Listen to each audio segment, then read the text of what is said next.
I wanted to hop on and share from my book Nourish 5 P's to living a healthy lifestyle. I just shared it over on Facebook Live, but this is something that is from my book Nourish, and you can find this book at nourishbook.com if you haven't checked it out yet.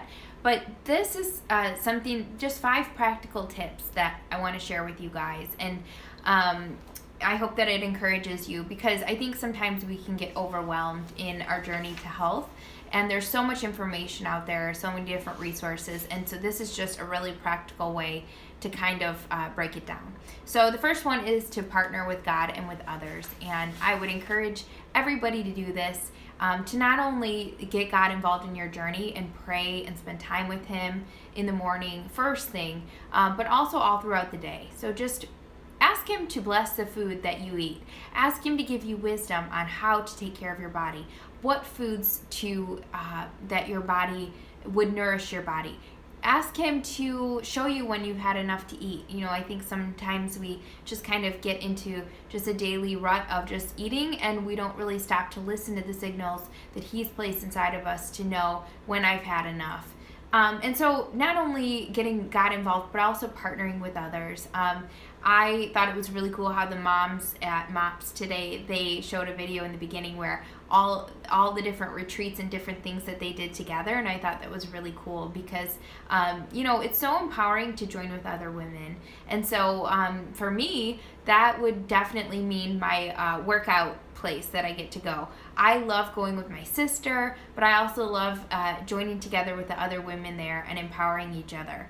So getting others involved on your journey to health, encouraging each other, having accountability partners, those are all really important things. Number 2 is pray over your food. I think sometimes this one gets missed a lot. When I was growing up, we would always pray over our meals, but that was in the day when we sat down and had meals together. I don't know how many people actually do that anymore. We try to, my husband and I, but I mean, usually it's like a quick meal. And so something that I've really had to get back into is praying over my food. Even a quick little prayer. Lord, bless this food to my body. Help me to know when I've had enough. Help me to make nourishing choices for my body.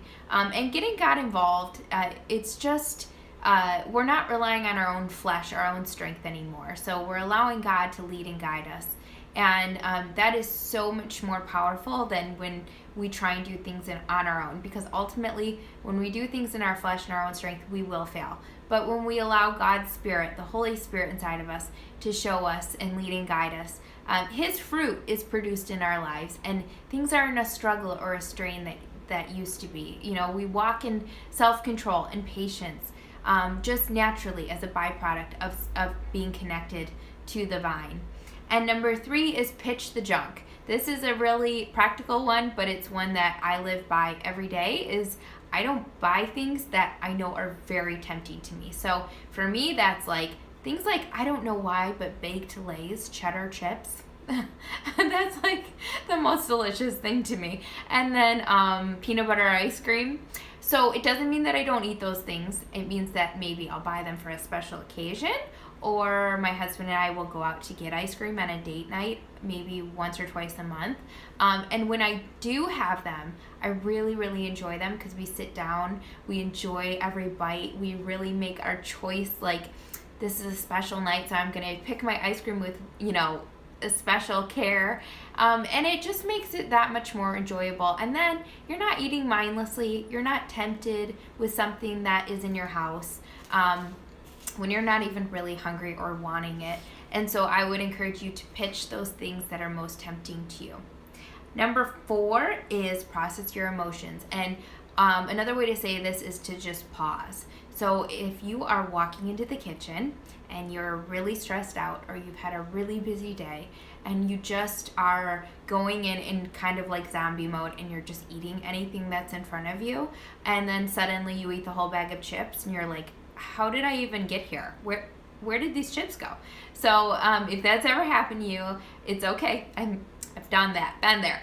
But a better way is to take a moment and to pause as you're walking into the kitchen and say, am I truly hungry right now?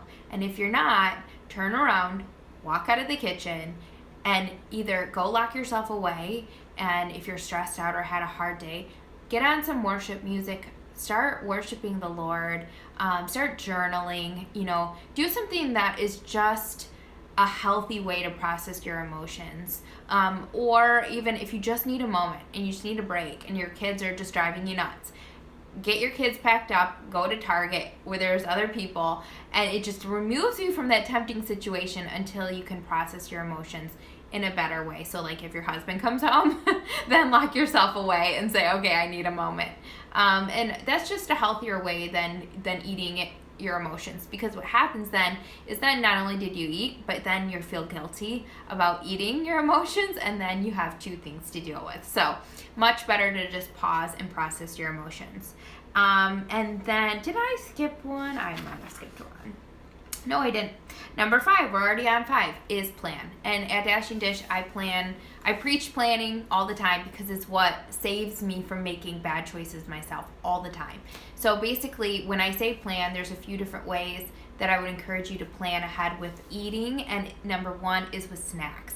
So on my way home from MOPS today, we got out at 12 o'clock. I knew I would be starving, and so I decided I'm going to bring a healthy snack with me in the car to have on the way home, so that when I get home to eat lunch, I can enjoy it, I can listen to my body's natural hunger signals. I'm not overly hungry. And what happens when we're overly hungry, we sit down to eat a meal, is we often eat too much. We never feel satisfied, and we don't know why. We just keep eating. Or we'll make bad choices. We'll stop at the drive-thru on the way home or whatnot. So if you have a little something, a little snack, then it helps you to make better choices in the long run.